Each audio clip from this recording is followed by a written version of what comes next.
Here we are, back in the basement. I know it smells musty down here. Sorry about that. We've got flooding issues. We've been trying to keep the water cleared out for a while, and it's just simply not working. It's getting rainy and cold here in Georgia. But welcome back to another episode of Blockchain Basement. Today, we're going to be talking about, recapping some of the SBF interview yesterday from the Deal Book Summit, New York Times. Really thought the Good Morning America interview today asked a lot more questions. We've got some stories about some Russian billionaires and a lot of crypto people getting killed. We've got Porsche coming out with an NFT. But the main event, the main thing we're really going to be talking about today is we're going to be joined live in studio by the Island Boys. The guys that were live in the Bahamas with Ben are back from their trip, going to SBF's doorstep, asking the tough questions, banging on the door. They went to Deltec Bank. They were digging into it. Welcome back. We've got AJ Wrights Crypto, Brian of Meta Money, Brian XP of a lot of different names on the internet. Brian the Beard, the Poker. No one knows where I am. Poker Brian. Well, that's the thing. Like from what I heard from the story, it's been a very incredible, like a movie-like experience. There was travel, there was controversy, secrecy. Banging up poker, high stakes poker games, billionaires, whatever's going on. Like crazy. Real quick, what was the number one highlight? Number one highlight for me was being in a crazy penthouse playing high stakes poker game while simultaneously getting texted by SBF at 2:30 something in the morning. Yeah. Oh yeah. Yeah. That was it for me. Number one highlight for me, I have to say, also was the poker game. There's some big fish in that game. Shout out to Ice Bags and his brothers and stuff. I mean, they were buying in for like $5,000, and I was like, I'm not buying in for $5,000. So I dealt the cards in the game. But, I hear you're a pretty legit dealer. One thing I know my Aunt Marion, she taught me well. So, I was dealing for a couple hours. After a couple big hands, they throw me a $5 in chips, $25 in chips, $100 in chips. And I built like a $300 stack of chips. And then I was just like, hey, like, can I jump in the game as short stack here? And they were like, yeah, you might as well. So, I played the last 2 hours there with only $300 in a 5-10 game against really big stacks, and I walked with 1,300. So I was nice. I was like, all right, let's go. That was nice. That was nice. But yeah, the game really not making the money doesn't matter that much. But being there and like when Ben looked up and looked around the room and was like, SBF just texted me. We all jumped up and down like a high school celebration. It was epic. It was epic. Well, and so a lot of people obviously worried about safety concerns and all those sort of things. Like, tell me, what was the environment like down there? What was your experience with some of the locals? And I know Lincoln was a big hit. Kind of tell me a little bit about that. Yeah. So, I mean, first off, you go to the Bahamas, they're some of the nicest people in the world. Like, just the general person that you run into, they're always making sure that you're having a good time and you're okay. And not just people that are working. I'm talking about the everyday person. They're just so kind. Yep.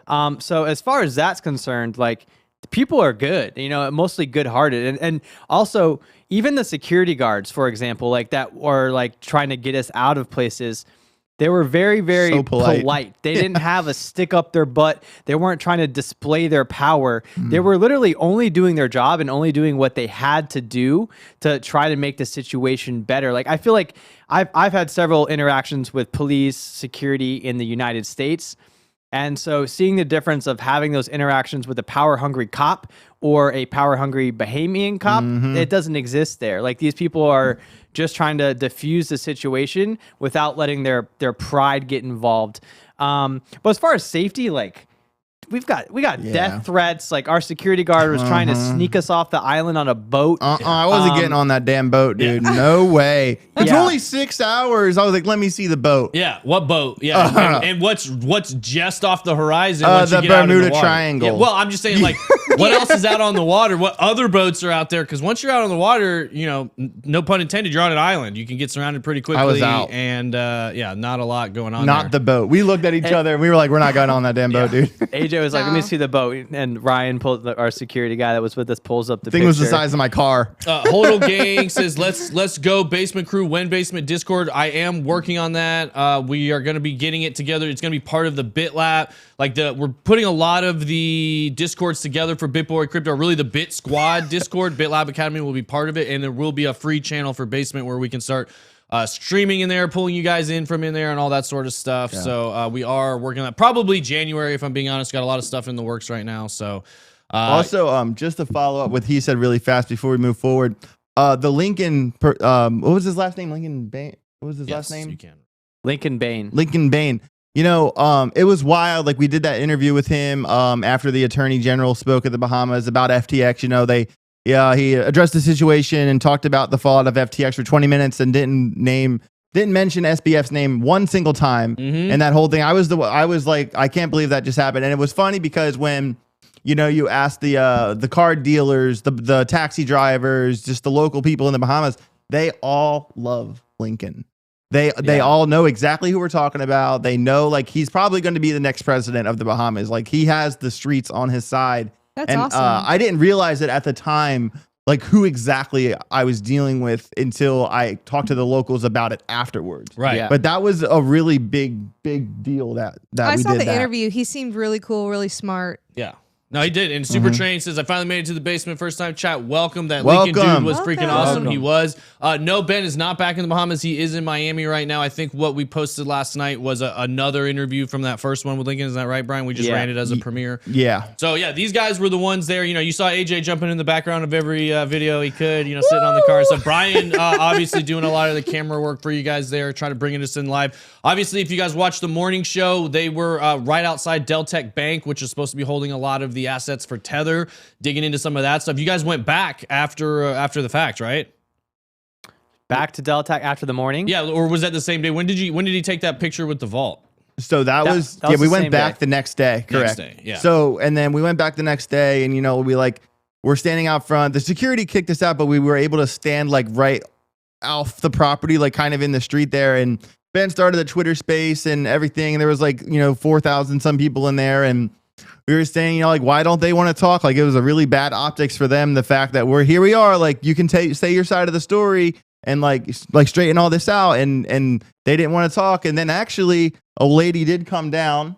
Yeah. I didn't catch her name. But she was that was when we were live on stream. I can't remember her name either. She was, I think she said, head of global communications and marketing for Deltec, and came down and said we are willing to maybe host some type of interview or something along those lines. Yeah, and it was good that they did that. Like, I was kind of worried about the thing because I don't know. Like, we really don't know if like who's Sullivan, who's in Sullivan, etc. And the fact that she came down and was willing to have the conversation is good. I'm not going to say the next part. Yeah. Hold something back. Yeah. I just want to say props to Ben because, listen, guys, like it takes a lot of courage to be persistent. Hype train. Nice. Yeah. So go ahead. A lot of courage to be persistent. To be persistent because, you can go out there and stand in front of a place and balk and yell and then like you could get bored and tired and then just kind of leave. But like the fact that we stayed there long enough to cause enough attention, viral attention. And what's crazy to me, you see all these comments everywhere. And I mean, because I'm monitoring Twitter this whole time. If people are like, "Oh, he's going to the Bahamas for the clicks. He wants to get all this, attention." And like, no shit. We're trying to bring attention to the issue. We're not trying to do it just for selfish reasons. We're doing it to get attention to the issue. And guess what? It did. It kills me when people say, you know what? You're stalking SBF. You're harassing SBF. The guy stole billions with a B of dollars from users. I'm talking people that lost their kids' college fund, that got divorced, that don't have money to pay their rent. Yes, we are here for them. This is the people's channel. This is what we do. You can say we're stalking and harassing all you want. You obviously don't understand that we're doing it for the people, and that's the most important thing here. Yeah. I'm just reading that last comment. The Hypno Chode said, I lost my virginity when Bitcoin was 69K, but I recently got it back after the crash to 15K, which doesn't really make sense, but it's pretty funny. I like that. I saw Gatalife in the chat had a question. 5K in ADA or 5K in Bitcoin? Right now, today, for me, that's tough. I'll go 4K Bitcoin, 1K ADA, which wasn't one of your options, but that's what I would do. What would you do with that, AJ? I would go 5K ADA for sure. And I do not want to run my fingers through SBF's hair. No, I can't say that's been on my mind until now. And now I can't stop thinking about it. Thank you. Thoughts on Thorchain from Chief Grizzly. I think it's an interesting project. I like what they're trying to do. They've had a lot of issues, a lot of hacks, which has obviously affected the price.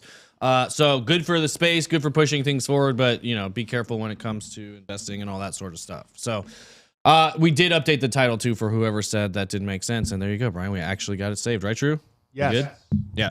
So all right, we're gonna talk a little bit. Should we stay on SBF or should we talk Powell and then come back to SBF? Whatever you want to do, man. Let's go. Let's talk. Yeah. All right, we'll talk about. I wanted to look. SBF obviously got raked over the coals. SBF roasted for tone deaf New York Times interview. That was the big thing he did. So like there was a lot of controversy around, just for perspective, for people who don't know whether he was even going to do it or not. Here's some of the comments. Ross Sorkin, what are your lawyers telling you right now? No, they're not. They're saying don't speak about this. And there's a lot of moments throughout this interview that were fairly uncomfortable. Deez and I talked about it a little bit this morning about how it felt very. People are using Hunger Games reference a lot, that it feels very elitist.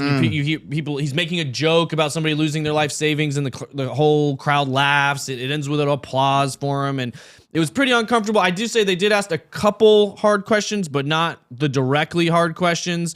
Here's where they were saying, should he even be doing this interview? I mean, if I was his lawyer, I would have.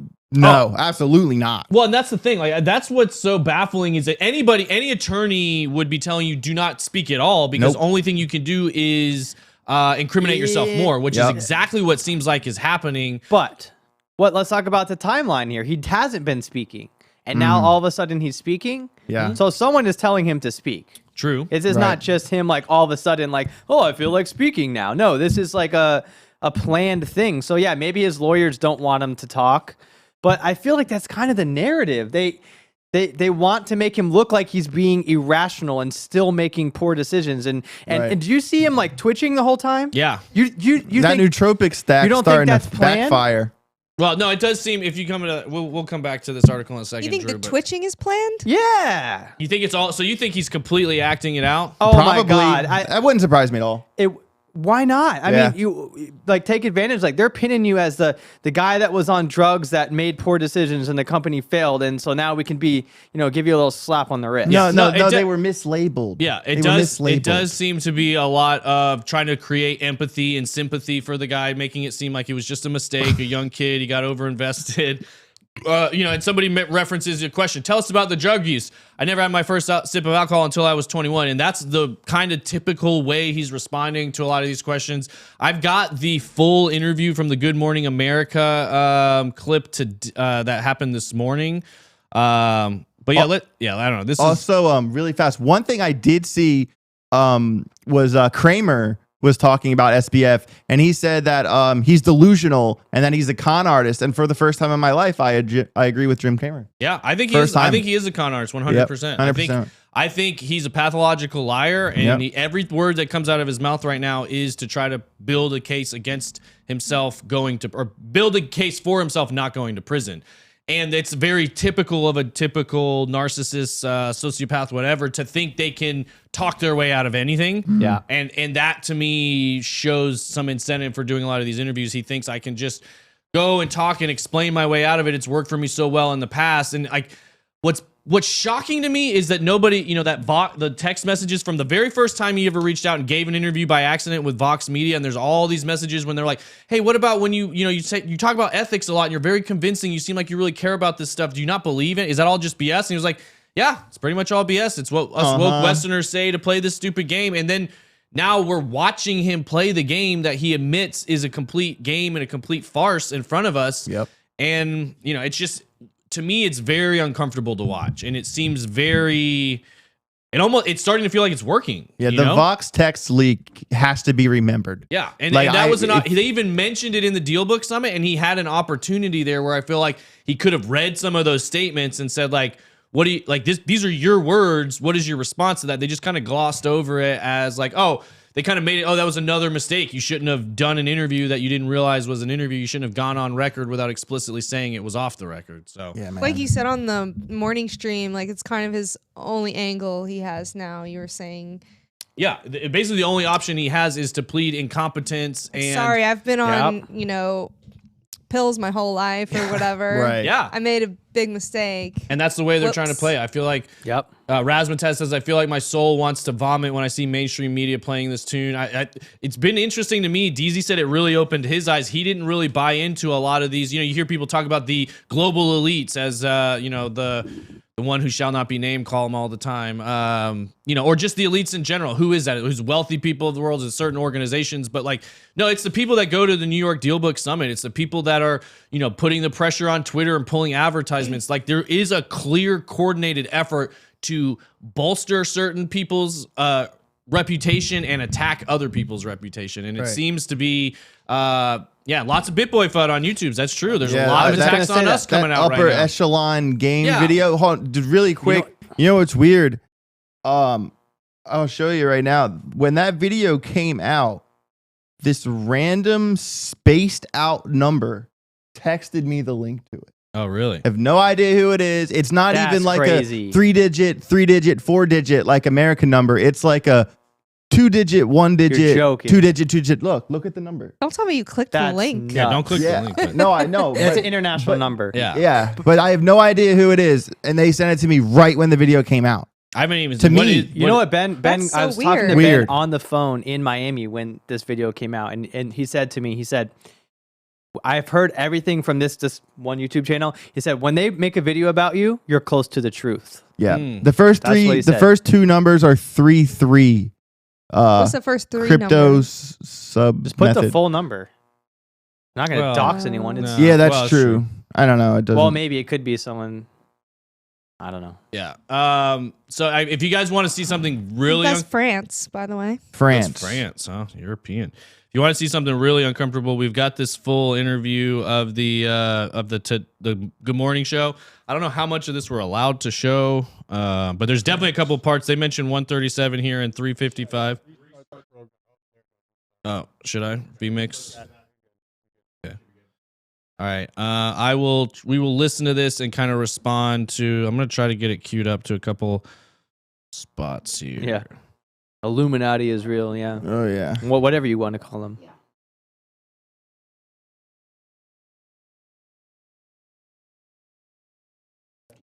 Here we go.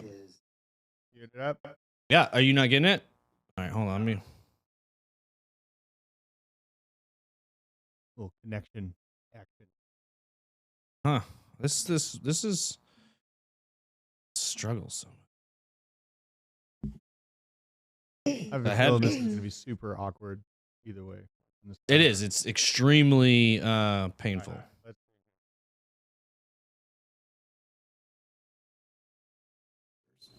Carolyn Ellison said you knew about that. Is that true? You know, best I can tell, Alameda did have a big position open on FTX.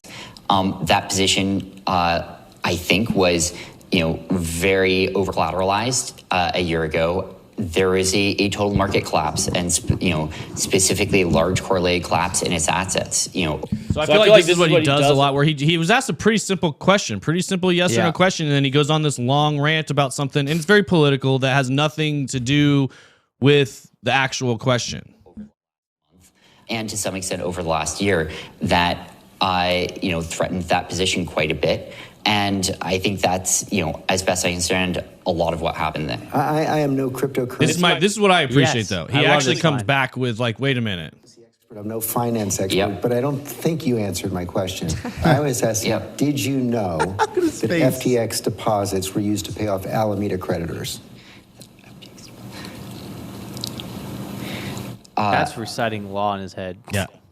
I don't know of FTX deposits being used to pay off Alameda creditors. Oh my god. Which there's no possible way. I mean, I don't. He's so somebody full of did, it. and like this is where I feel like there's needs to be a little distinction here, because there's people were talking about, oh, he threw some blame onto Caroline Ellison being CEO of Alameda by saying like, oh, I wasn't CEO of Alameda, I wasn't privy to all what they were doing. Well, guess what? Alameda didn't commit any crimes. Like, they're a hedge fund, they made some bad investments and they lost some money. That happens with hedge funds all the time. The Right. crime that was committed was moving FTX user funds to Alameda, which that has nothing to do with the CEO of Alameda. That only has things to do with the CEO and the leadership of FTX, which is Sam.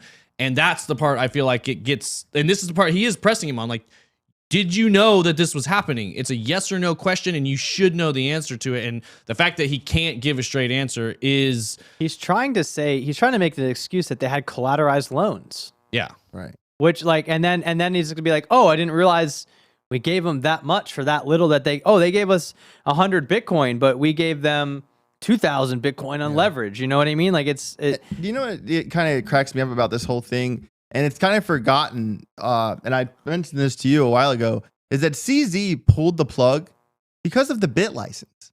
And that fact keeps getting, like, I don't see it.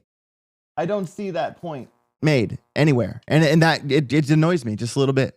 It's just a little bit. Yeah, there's a lot of factors here that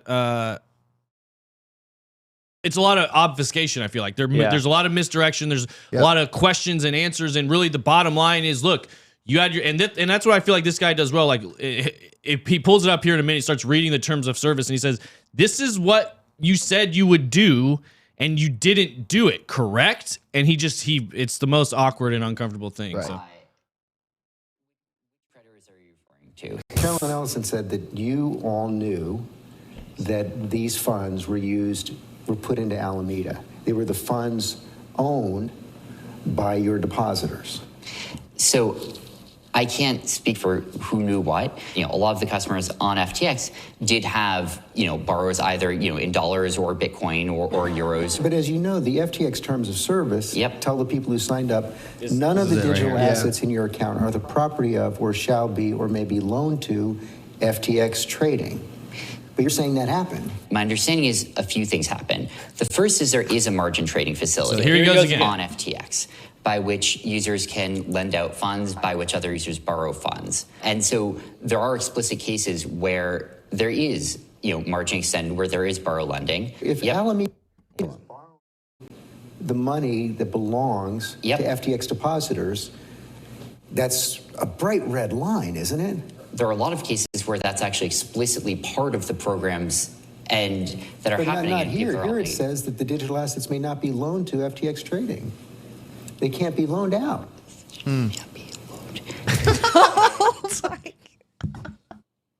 Sad. Yeah. There existed a borrow lending facility. Yeah. And it just goes right back into the same track of like, okay, well, this thing did exist. He's like, yeah, I understand, but look what it says in the piece of paper. When people sign up for your platform and give you their money, look what you said you're going to not do with it. And you did that, right? And yeah.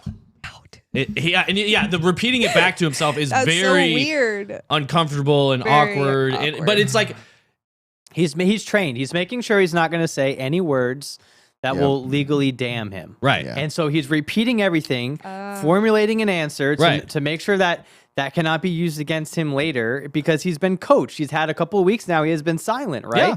So he's been coached to make sure that he's saying all these things correctly. Oh yeah. Absolutely. Magic Oh, yeah. Man said, and by the way, welcome to the basement. I mean, he won, though. He is playing the I don't know game until there is proof he's untouchable. Yeah, I mean, that's what he's trying to do. He's definitely trying to say, like, when they ask him a question, he'll say, to the best of my knowledge, no. Now it clearly happened. We can see it. The receipts are there. The transactions are there. There's happened. no question that it happened. He's just trying to deny knowledge of it and saying, I was distracted. I was mismanaged. I love the part where he just wrote. There's one part I literally laughed out loud in this interview where the guy goes, he says, like, you claimed like risk management was one of your absolute strengths and strong suits, right? And he's like, yeah, it is. And the guy's like, well, clearly it's not at this point, because you mismanaged the risk on this dramatically. So let me see if I can, I don't know if we're Near that. the end. Yeah, Does it's he near have an the end. earpiece? Fatsack said, does he have Maybe an about earpiece? 6.5 Can't tell because of the minutes. hair. Oh, look at that. I just clicked on. No, I don't think he has an earpiece at all. I think No I way. think it's exactly what everybody here just articulated, that he's thinking through like what words do not admit guilt, do not admit fault, do not admit knowledge of the situation, because then it is fraud. If you claim negligence, if you claim incompetence, disorganization, I think that's really what he's working, and that's what killed me to hear Bill Ackman come out and say, I think the kid's telling the truth, and to see Mr. Wonderful backing him up, like they're clearly trying to push the narrative along that this was a smart kid and he made a mistake and we should all just let him off the hook. I mean, which is baffling. He should be getting criminal charges right now, and to be fair, there is a chance he is getting subpoenas for information and for FTX, FTX US, et cetera. And they're just not talking about it right now. We should see or hear criminal charges being brought at some point. But if we don't, I think that's going to be really revealing. The powers that be that are going to take him down are going to be building irrefutable evidence. And when they come knocking, they're going to come knocking all at once, and they're going to try to take down as many people as they can. So it's also in their best interest, whoever is going to enforce the law here, if they do, it's in their best interest to get as many people as they can at once with all the data that they've gathered. Absolutely. So Also, it's just like, I really hate the whole mislabeling excuse. They didn't know who was doing what, and they're just saying, but it doesn't matter. He was the captain of the ship, Yep. and the ship went down. So the captain is supposed to go with it. Yeah, and like you said, somebody knew who was making those mistakes. So BTC Poppy, welcome to the basement. He said, I usually only watch Welcome. 20 minutes of the morning stream and the entire show. Love it in the basement. Casino Doggy said, I have not been affected by the FTX collapse, but I'm fuming. Just hearing and seeing this makes my blood boil. And I fit in the same category there. Like, I didn't have any funds on FTX. We had pulled everything off of FTX and told everybody to pull out of FTT. But seeing the way all of this is being handled is infuriating, confusing, baffling, bizarre. Like, it feels like you're like, is this really just a simulation? Like, how is this reaction so starkly different than what we've seen in the past? So glad AJ and Brian made it back safe. Hope you enjoyed your visit to my home. Sounds like you had an awesome time. Come back soon. We will. 100%. J-Dub 3FQ. Awesome. So that must be Love is that that. Ice Bags or one of his brothers or whatever. That's who you guys were playing poker with. Is that what you're talking about? Yeah, we were playing with ice bags, but I don't know if that's them. No, they don't live there. No, they don't live there. They Yeah, just fly yeah. in on their private Yeah, jet. yeah. Gotcha. Okay. Yeah, be right. re- Go ahead. Yeah, I just like it. What Erican said. All the beneficial owners of FTX Alameda have liability for the actions of the company. Precisely that. And then where'd it go? Wine 25 Georgia. Be real, TJ. This kid will never see the inside of a prison cell. Probably not. It's starting to feel that way. I don't know. What do you? I'm still 50-50 on that. What do you think, Brian? You said probably not, AJ. I said probably not, just because like this guy said, does this hurt Biden? He donated so much money, and also he donated money to the Republican Party Yeah, as both well. sides. Yeah. But it was dark. But he's lined too many pockets, man. And this is just the proof. When my guess here is my prediction is when he doesn't go to jail, we're once again going to see how corrupt the entire system is. Yeah. If this doesn't end in serious criminal charges being brought against him, then I think it he shows. will, but it will be light. It'll House be a arrest or something. high-end Yeah. jail or something, whatever. And then who knows? Maybe it's Epstein at that point. Right. Very high likelihood. A of that country kind of club stuff. jail. Country Because club. he's Like already Ghislaine. he's already positioned like and looking like a crazy person that will do irrational things. So he already looks like a person that would commit suicide. They're already trying to make him look guilty. Yeah. You know, like he's feeling guilty for this now. Like he's a little bit like, oh yeah, I should have been, paying attention a little bit more. So if he has a guilt complex, he's on drugs, who knows what they can portray his situation to Right. be, the Absolutely. powers that be, Yeah. I think he feels very safe. It seems from the way he's acting, it doesn't seem like he thinks he's going to be going to jail. That was a at great all. observation. Somewhere, I think this guy asks him that directly in here. I want to find it because it is somewhere in here. He asks him like, "Are you scared of going to jail?" So hold on. I should have been on top of this, and I feel really, really bad and regretful that I wasn't, and a lot of people got hurt, and that's on me. Here's what Mark Cuban has to say about that. Yep. He said, if I were him, I'd be afraid of going to jail for a long time. At the end of the day, He's scared. it's not my call what happens, and the world will judge me as it will. Are you worried about going to jail? That's a yes. There are a face. lot of things that are worrying me right now.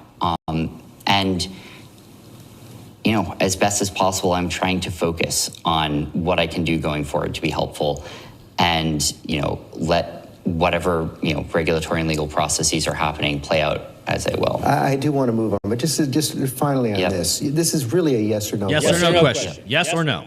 Carolyn Ellison says you knew that FTX funds were being funneled to Alameda. Did you know that? I knew that there is an open margin position there and that involved. I know, but that's Yes all or I'm no? asking. If she's in court and you're in court and she's under oath and you're under Yep. oath and you're asked, did you know that Here it these is. funds were being funneled to Alameda? What is your answer?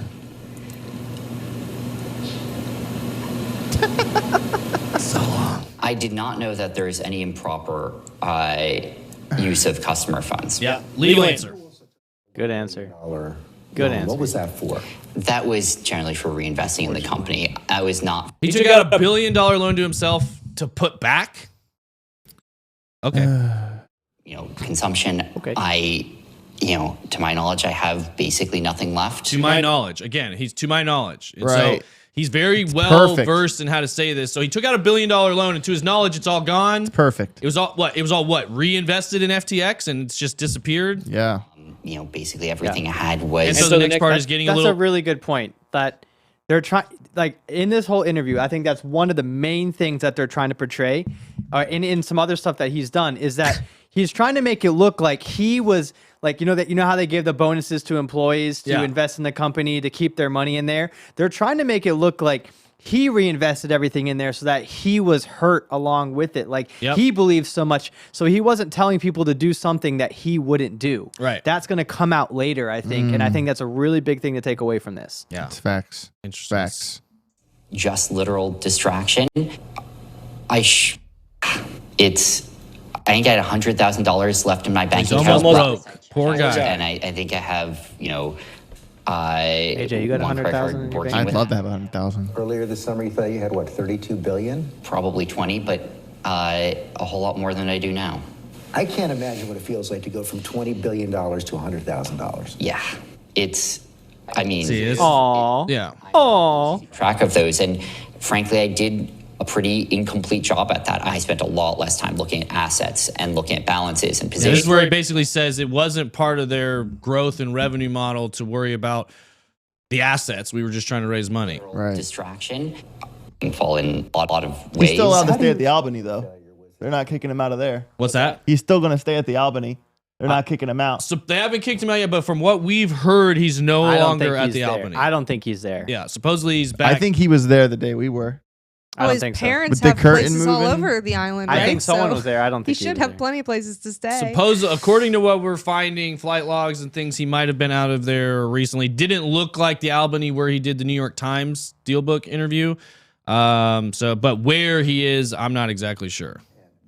Inattention, arrogance. He asked him, this is his question. He basically asks, what do you think went wrong? Or where was the mistake? Was it inattention, arrogance?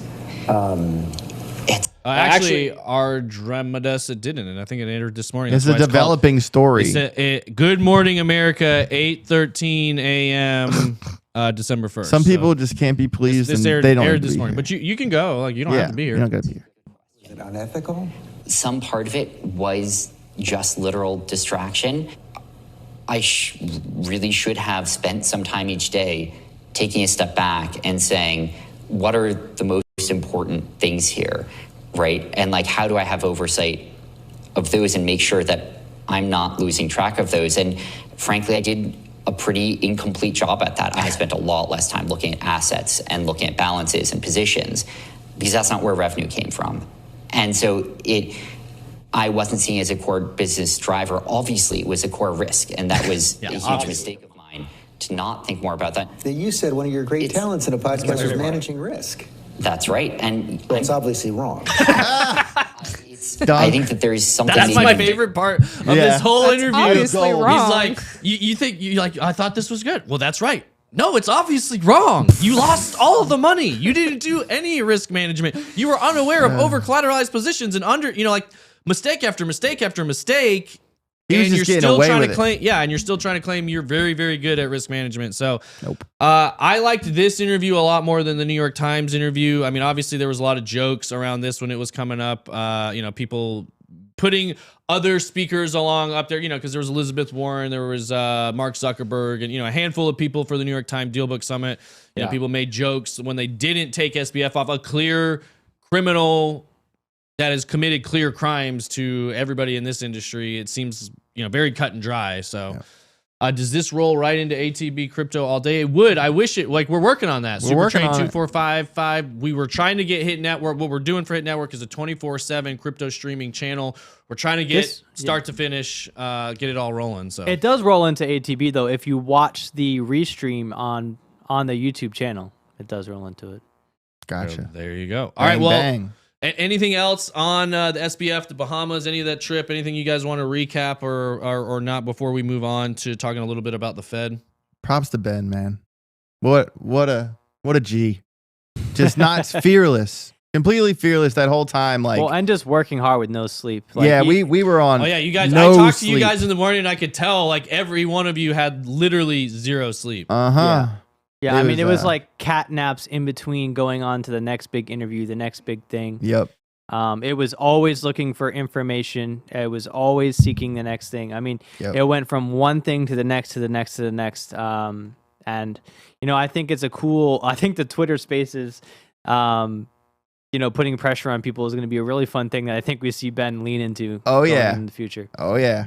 It's a good tactic. Nice. Great tactic. But I did have a couple little memes I wanted to show that I think this was Riddled with puns. It's supposed to be happening in the next week or two. what's that? The interview with SBF. Yeah. So this is one of my favorite ones that I've used a couple of times. Pentagon, hexagon, octagon, my money gone. That's a good one. I think We saw that in the Bahamas. Died laughing. Yep. I'm gonna try to reset this because I think it's frozen. But then Thank you, mainly. and that's from Satoshi Stacker, by the way, who's again a lot of really good information, a lot of good stuff on this. And then there was this one. Is this? No, you're frozen. What? Oh man. I will. Fix I have a question from the chat. Yeah. El Captain Salty said, "Do you think the New York Times interview was staged? Questions given to him ahead of time. For sure. A couple of times he acted like he knew the question in agreement. A few times. Yeah, like anytime you do a thing like this, you send them a list of questions, and then they'll send you questions that you can or can't ask. We've personally dealt with this experience in the past week. It's all set up. Yeah, I wouldn't call that as much stage, but yeah, it's definitely pre-screened. They're not going to let him ask there's probably certain topics that are off limits and things like that. So yeah, but I think we are working on this now. So here we go. This was the other one, SBF then. The proprietary correlation matrix modeling I built on Jane Street allowed me to profitably make markets in foreign ETFs even when those markets were closed. SBF now. My account was mislabeled. I don't understand. Yeah, so that's golden. Yeah, I love that. Yeah. It's just very, accurate to how we're feeling, where it's like he was propped up as this mega quant genius to raise all this money. And now, I don't know, I couldn't tell the difference between something that was labeled Alameda and something that was labeled FTX. That was a definition perfect of meme. a sociopath Yeah. right there. Perfect meme. Okay, so shifting gears a little bit, we did see, I don't know, let's check the Bitcoin price. When we were on here yesterday, we had Jerome Powell coming out doing his speech literally live during the show. We watched the price of Bitcoin jump from I think it was this candle right here. What are we on? 45 minutes? Yeah, it was probably right in here. Watched us pump all the way up to 17.2. We've kind of gone a little sideways. We're sitting around 16.9 now. But, Benjamin Cowan saying Powell sounded a little bit more dovish today than he was in a while. We've got kind of a breakdown. This is the Fed pivoting. The language starts soft and preps the market right on schedule for Q1. Gareth Soloway was on the morning show today. I thought he had a pretty good take on the comments that were made, where basically they alluded to slowing or not continuing to raise rates, which we all know have been pretty much wreaking havoc on the market. I thought it was interesting, though. He mentioned we had a 25 raise, a 50, and then 4 straight 75s. He think and we're all expecting another 0.5 or 50 bips on I think it's December 14th or 15th. I don't know why I can never remember that, but we're going to be seeing another 0.5 raise here in December, which he thinks basically 25, 0.5, 4 straight 75, another 0.5, and then they'll ladder back down to 0.25 and then hold there for a while. So Urkelson says Gareth is wrong. The bottom is in. Yeah, the Moon tweeted out yesterday that the bottom was in, and I tweeted them back and I said, Carl, I like you, but this tweet is going to age like milk. So you still feel like the bottom has not? I'm feeling like the bottom is more or less in at this point. So what's your bottom number? Still 10? Not 10. I mean, 13, 14, but next year is going to be a long year. I'm just saying it's going to be a long year. They're having us until March of 24. They are trying to wash out as many people as they can wash out. Let me say this. The people that claim to have conviction have not yet been tested. What do you mean? That the people that claim to have conviction have not been tested. That's what I mean. We're people like us. I mean, are you talking about basically Sailor or Michael Saylor? That just the people in general and on crypto Twitter and stuff like that, I'm holding this, no matter how low it goes, you know what I mean? I don't think that the people that have been holding this whole time, it's been bad, but I don't think they've truly been tested. I agree with think it's AJ. going to get worse. I agree with that. I was sitting in the DMV yesterday, and 2 guys were talking about 2 rich dudes. I don't know. They're trying to start some company. It's like, yeah, I bought Bitcoin at 48. It's down to 16 now. And I think, but it could go back up because it went way down in 2017. I could just hear that, he's not even in pain. You know what I mean? I think that's kind of what you're talking about. 48 to 17, the guy's like, it's down 60%. Right. But Bitcoin Poppy, can you elaborate? Powell gave a gift to the Bears. Do you understand this? Trying to figure out what that means. Gave a gift to the Bears. I'm one of the many that doesn't understand that. So you just think we're going to trade sideways, TJ? Yeah, I tend to disagree. I tend to disagree with all of this. I think we have seen basically we've seen the most shakeouts. I don't see anything really left in the Bitcoin market to push the price much lower. Like, okay, yeah, so we've gone to 15. You're saying 14. Sure, we could wick down to 14, but I don't see a 10 scenario. I don't think anything else goes bankrupt. I'm saying 12. 12 is the lowest possible for me. Okay. I mean, so if you started averaging in at 15 and it goes to 12, right? Okay, sure. Yeah. You know, like that's fine. And so you're saying a bull trap, which I tend to agree with. I think we will trade between 17K and 28K the majority of next year. I think we will see one rogue pump in the middle of next year up to 40K. Everybody will be screaming bullish. You know, we're going back to all-time highs, and then we'll get rejected hard off 40K, and we'll get back into that 17 to 28 range, and that will be the range for all of next year. I basically agree with that. Which is basically what I'm basing that on is 2019, that where we traded between basically 7 and 10 with some. We did have we bottomed at like 38 and then we got back up to 7. We stayed between 7 and 10 for a really long time. Had one pump up to 14, which at the time previous all-time high was 20, and everyone was like, we're going back to 20K, and then slammed off of 14, back under 10, stayed under 10 forever, 7 and 10, 7 and 10. Well, pandemic wicked down, and then game on. So and just to add to this really fast, I think the reason, like, listen, everybody, I want to be bullish. I want to wake up in the morning and just see it pumping to the moon. I want that. All right. But I'm too much of like a realist to just just hope for the best all the time. That's just not how I operate. So like basically my point here is the thing that we're leaving out of this. All right. So, this whole year, like the Celsius, Luna, everything, and now FTX, which is like the worst thing that could have happened this year.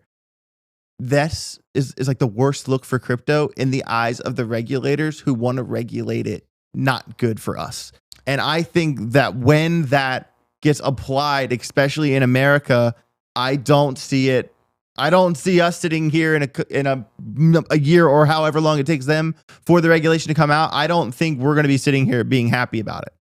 So I think that hasn't been taken into account yet. I think what you're saying is, we could, because of all this whole situation that happened, we could see regulation put into place that makes people bearish on crypto. We could still see a downward trend. Yes. See, I tend to take the opposite view. I think the regulation we're going to see will be extremely bullish. Once the regulation is in, it's game on, because big money can play now. But regulation is always going to be an overstep. Why? If you crack the door a little bit, they're going to kick it open. I think we can get Bitcoin regulation. Poppy, I agree with him right there. I agree with I still think it'll go down initially. I mean, my exact prediction is like right now we're close to like the bull trap area. I think we get maybe 18.5, and then I think we hit down to like below 14. Just below. And then I don't think it'll hit 40K next year at all, but I do agree with you on it trading. I think that we trade between like 17 and 28. I think we dip down quick, come back up, and then just trade between that range for a long period of time. And also just from like a basic TA, just a basic TA from the June low for a very long time, we held that floor. We just lost that floor not too long ago and put in a lower low. So until we regain 20K and start putting in higher highs on the 4-hour chart, we broke structure. We just broke structure. We can easily wake up to a boom to another lower low in the blink of an eye. I'm just saying we broke structure. What I'm asking is, what do you think that catalyst is going to be? It could be anything. It could just be stopping out. It could just be stop loss hunting. Okay, well, what I'm saying is the FTX collapse and Genesis potentially going under didn't do it. Yeah. I want to say something. That's a good point. That's a great point. No, but there could be lagging. Yeah, that's my point. Is it's like we've seen is about as bad as it's going to get, and we're getting less and less impact. But that could be a lagging thing that takes time to happen. I'm just saying we broke structure, and that's not good. Yeah, and we're actually, if you look at a lot of the TA levels, the fact that we got back above 17 yesterday is a pretty big deal, and the fact that we're holding, we're at 16.9 right now. If we can hold this key level, and Frank, we were looking at it here with Frank yesterday about this hitting this value area high that, well, he's moved it all around now. But Drew hasn't talked all day. Go ahead. Yeah, what's up, Drew? What's up, dude? All right, you guys. Look at what Larry Fink said this morning. Yeah, bullish. All right. The future is tokenized. Yeah, I lost millions of dollars on FTX. Things look ugly, but the future's still tokenized. He literally is in my opinion, Larry Fink is closer to the president of the United States of America than Joe Biden. Yes. So, listen to what they're saying. It's extremely bullish. And I also agree with what Chemistry Bro just said. And this is something I've been looking at a lot with Masari, with Genesis, with Grayscale. Only forced selling will take us another significant percentage down. If there's no more break, like we've already seen, we covered the last couple of days, the biggest minor capitulation. We've only seen it 2 other times in history when the price was $2 and the price was like $400, and then just recently. And so we've seen the biggest selling pressure we've ever seen, and we're seeing less and less price impact as time goes. We're also seeing the Fed starting to back off. Like I'm not trying to say I think next year is going to be roses and fairy tales and bullish. I just think I think we could maybe see a rogue wick on something to get us maybe below $15,000, but at this point, it's close enough to the bottom to where I feel confident. And even Garrett's saying, even that he does still have 10K, he's still dollar cost averaging in right now. So that's my main thing. I'm still that's the main point I want to get across. I'm still DCAing into Algorand and Cardano and Matic and stuff like that. But I kind of think what they've said in the comments here, I'm kind of putting some of the pieces of things I've already said together. Like I said that, you know, the regulation hasn't been accounted for the bearish narrative, and that I know that the regulation is heavily focused on stablecoins / CBDCs. And TJ, you asked me what would be the point to bring us down. FTX already happened. It wasn't that bad. You know, if Tether plummeted and regulation, you know, fixed stablecoins and made DeFi impossible, that would be my answer. No. You know, on the Fed stuff. Okay. I think back to the 80s a lot in the situation of inflation that we're looking at right now. It went all the way up to 17% base rate funding rates for the Fed in the 80s from similar inflation. They don't have the same ability to go as high, but over 2023, we're going to see a consistent raising of rates by 25 base points, 50 base points, softer amounts. It's how you boil frog in water without it jumping out. Slow increase of the heat, so that the markets stay involved and hoping for a chance back out. Yeah, Chemistry Bro says, whatever happens, I'll be trading. Great point. I mean, you just need to be watching charts, you know, getting your scalps, getting in there. If you guys aren't following either Frankie Candle's BitLab Academy or any of the other channels, check out we should be putting links in the description. We've got a lot of really good trading indicators, a lot of really good trading courses that will help you guys with all that. Of course, check out BitGet for spot and leverage trading. We'll put the links in there as well for you guys. But I agree with Urkelson. He said, I think the bearish side of regulation is priced in, the bullish side isn't, which I tend to agree with. I think everybody's assuming we're going to have a very heavy-handed regulation that stifles innovation. I think we're going to get regulation that puts just enough framework because of all this drama, because the crypto industry is coming out so strongly and at this point fairly in unison about what the regulation needs to be. Now that we've got a clear villain in SBF and FTX, like we know that's definitely not what we want. And now we've got a lot of people proposing things that like a digital asset commission that could regulate this thing in a sensible way going forward. All we need is very loose framework, and then the floodgates will open up. And I think we'll see that with stable coins first, and then, you know, establishing who's supposed to regulate this, whether it's CFTC or SEC. The CFTC is getting a lot more vocal these days. We covered the story today, them coming out and saying that they pretty much thought Ethereum should be a security, not a commodity, which will be interesting. And we think that's part of why we've started to see some of the older coins like Dash and Litecoin, Nano pumped out of nowhere. Some of these coins that had very clear, no pre-mine, what they call a fair distribution at launch. Those could be sneaky picks for next year if that regulation comes in and it sets some of those Bitcoin forks. You know, like Ethereum Classic could come back out of nowhere. You know, things like that where the distribution is totally different. It'd be really interesting if they could consider Ethereum a security, but Ethereum Classic a commodity. Oh man, what do you guys think about that? That's a headache. Yeah, because I can see that happening. Like if regulation is written a certain way, Ethereum Classic is a commodity. Ethereum, as we know it today, is a security, which. Oof, that gets a little heady. Oh, there's also one more thing I just wanted to add in really fast. I was watching something earlier. I forget who it was, but this is the second longest bear market ever. Like today, like the bear market we're in from the top to now, like however many days that is, that's the second longest one.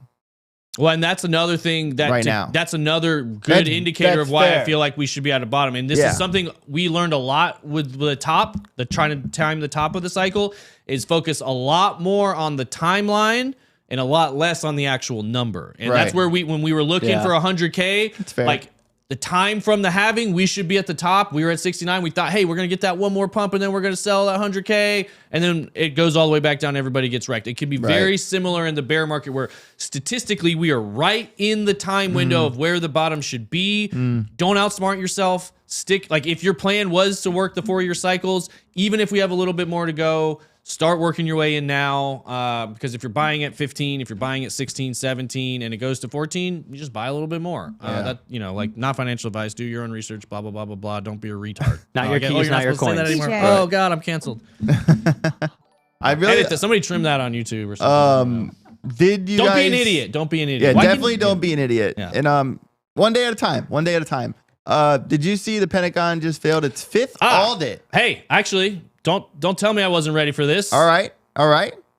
Pentagon just failed its 5th audit in a row as they were unable to account for 61% of their 3.5 trillion in assets. 61%. Yeah, and we think Sam has bad labeling. 61%. Guys, Yeah. it's no big deal, okay? Yeah, You it's know, all in Ukraine, we think, or maybe it's in somebody's bank account, or maybe it's in a bunker somewhere. We could or, definitely trust I've them. been saying this whole time, TJ, if the Hit Network has to leave America, I am in. You let Okay. me know. I'm coming.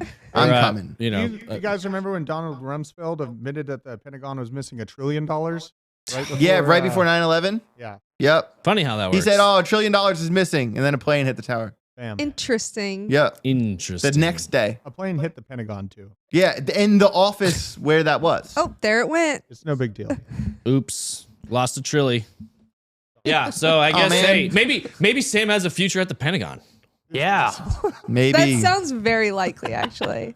You know, when I heard, like, listening to his interview and him talking about helping any way he can, like, he's not helping us. He's not trying to help the people get their money back. He's talking about helping with regulation like he was doing before. That's what he said to Ben. Did we talk about these texts yet or no? Not No. really, no. I mean, are we allowed to? Oh, let's No, not. he's Let's gonna not. release- Let's he's not. yeah, gonna he's release talking them. about putting some of them on Sorry. Twitter. Sorry, Yeah. everybody. Mr. Technology, you're correct. It was a cruise missile. Mr. Technology. Yeah. Is What Mr. plane? Techno Goody or is there Mr. Yeah, Mr. Did you just say Techno-Goody. Mr. Technology? Mr. Technology, yeah. What plane? What Yeah. I've seen that video Around too. the That's a basement. convincing video. Yeah, yeah. Yeah, it's Just you know, so, whisper it. I'm sorry. to come back, and this is kind of my recap on this whole thing. You know, so we have ultra undervalued Bitcoin where it's under the what some people would consider fair value. You've got leverage completely wiped out. You know, from Alameda institutions, whatever indications of changing policy. The stage is set. You know, basically for a more bullish landscape, macro and within the industry. And I tend to agree that we're starting to see a little bit of relief. Don't think it's going to be easy yet. And that's what, Will Clement says, all eyes on the S&P underside retesting its long year downtrend. And this is like, I think if we see a strong enough Fed pivot to where we can break out of this trend here, that obviously would start to become extremely bullish if we see the S&P moving out of a, like AJ was mentioning, we've seen a lot of lower lows this year, and and that's what's so tough about calling the bottom. One little move up, every time you get a little move up, it's either a bullish fake out or it's the end or it's the bottom. Like structurally speaking, from the June lows, Bitcoin was in a triangle. And then it broke, and that makes it a falling wedge. Right. And a falling wedge is worse than a triangle. Yeah. That's my point. No, and But, go ahead. Sorry. Yeah, I was just saying, Bitcoin Poppy SBF avoids jail time by working for the Fed. I like this guy. Yeah. Message me on Twitter, Bitcoin Poppy. We got some things to talk about. I like this guy. I think that's accurate. Oh, that's a total. I mean, guys, if you haven't seen like Catch Me If You Can or all kinds of different, like, he was a great criminal grifter type of person. He was basically known for check fraud and, doing, it's not money laundering, but it's fraud within the banking system. What they do, they hired him to make all the laws and the regulations to prevent it. So, very falling wedge. No, a descending channel. It's not bullish until you start putting in higher. Check it out. It could go forever. It could I just keep don't channeling down. What are we looking at? This is just the 45. AJ writes crypto. Bitcoin Poppy. Oh, that's AJ writes 4 day. crypto. Where's the 4 hour? 4 hour. 4 day Check it chart. out. What do you want to see? Daily chart's fine. 4 hour chart's good. Whatever works. Look at Whatever this. works. I mean, looking at the 4 hour, we're in pretty good. That looks like a pretty decent. We're moving up. we got a low, we got a higher low, we got a, we're moving up in the right direction. Now, obviously, Go to the daily. I told you it's a daily. Yeah, you're right. You were right. Obviously we're still moving down daily. So many lines on here. Okay, so there's the fall. Which one? Over here? Hold You're on, pointing over here? from June, right? And then if you draw a straight line across the bottom where the floor is, and then you kind of make that triangle. Frank has way too many things on here. Yeah, I gotta get rid of these volume things. Oh, you could. It might be in the down thing on the side. It's just like trying to control someone else's mouse. I know. Yeah, it's a lot. There's Cringe. a lot. Inverse head and shoulders. That's the bottom reversal indicator. Oh, here we go. This is what I'm trying to get to. What are you talking about? This drop? This is the June drop? I was just pointing out the triangle now to a falling channel instead. And we also put in higher highs in August. We also put in higher highs in September. So one higher high at a lower price point isn't the end all be all here, guys. No, of course not. Yeah, it's just, I'm just saying. But it's this is like a bull flag right here for sure. Yeah. Sticking off the end of this. And I think this is a trap.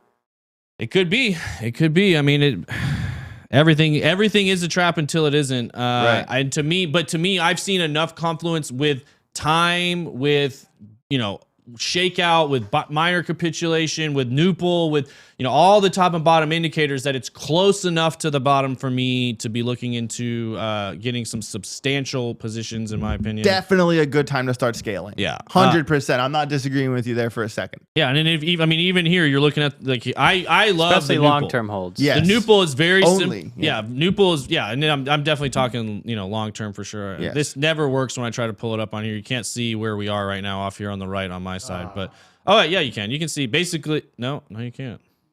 Yugi, you just fell from my trap card. Yeah. Oh well. Never mind. Well, we are Joey running a little Wheeler. short on time today. I'm actually already running late. I forgot I had a call at 2:15 that I'm supposed to be on right now. Oh man. So sorry, Greg. I'll be there in just a minute. I'm DCAing into many cookies and brownies, Mr. Technically. Everything is a trap. It's whether you're helping to set it versus falling into it. Great point. The daily chart shows falling wedge, aka bullish structure. Ferguson, the last 2 weeks looked like an inverse head and shoulders, and we are in the time frame of the bottom newest low. Quick rejection. Yeah, I agree. Chemistry bro, can't you just slide along the bottom? Yes, you can. Boom. Thanks. Boom.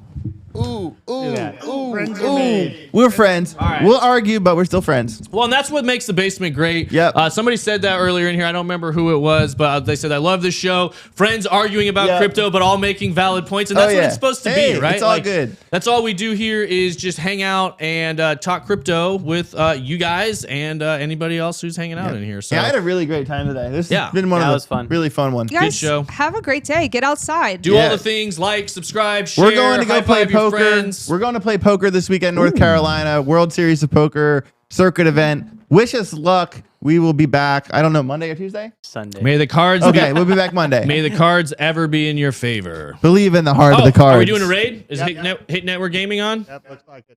All right, guys, go hang out with Joel. Peace out, everybody. See y'all. Thanks Have for some watching. fun. Later, nerds.